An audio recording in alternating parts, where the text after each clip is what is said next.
আসসালামু আলাইকুম রহমতুল্লাহি ওবারাকাতুহু। সম্মানিত মুআল্লিম ভাইরা, আশা করি সকলে ভালো আছেন। আমি আল্লাহর রহমতে আলহামদুলিল্লাহ ভালো আছি।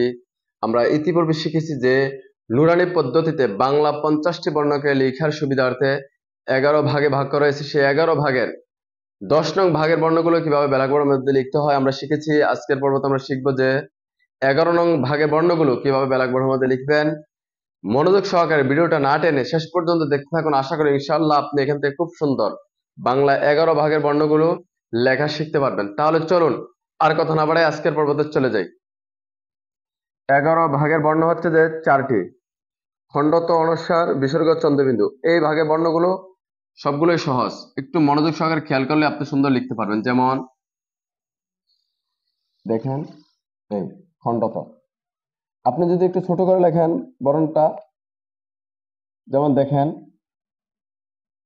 এইভাবে নিয়ে গুণ করে এই এখানে চিকন হবে আলিফের মতো। এটা যদি মুছে দেন উল্টা আলিফ। দেখেন, আশা করি বুঝতেছেন। অনুস্বার কিভাবে লিখবেন ভালো করে খেয়াল করুন। একরোট গুল শূন্যটা দিতে চেষ্টা করবেন চতুর্দিকে, এখান থেকে এইভাবে।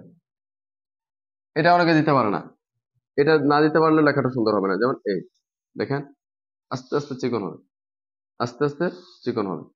এটা বিসর্গ কিভাবে লিখবেন ভালো করে খেয়াল করুন। যেমন এই শূন্যটা আর আপনার এই ঘরের শূন্যটা দুটোটা একই দেওয়ার জন্য চেষ্টা করবেন। একটা ছোট একটা বড় হলে একটা একটু খারাপ দেখা যায়।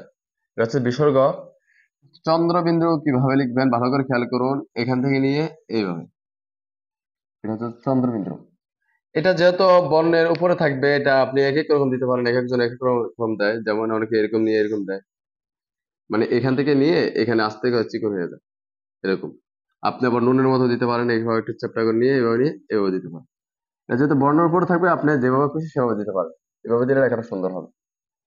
আশা করি বুঝেছেন।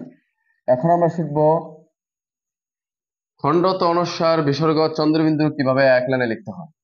এইভাবে সুন্দর করে এক লাইনের মধ্যে খণ্ডত, অনুস্বার, বিসর্গ, চন্দ্রবিন্দু লিখবেন। আশা করি বুঝেছেন।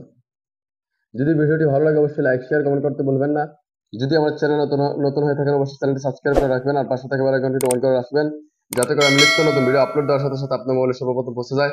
সকলে আমার জন্য দোয়া করবেন, আমি আপনাদের জন্য দোয়া করি। আল্লাহ পাক রব্বুল আলামিন সকলকে ভালো রাখুন, সুস্থ রাখুন। আমিন।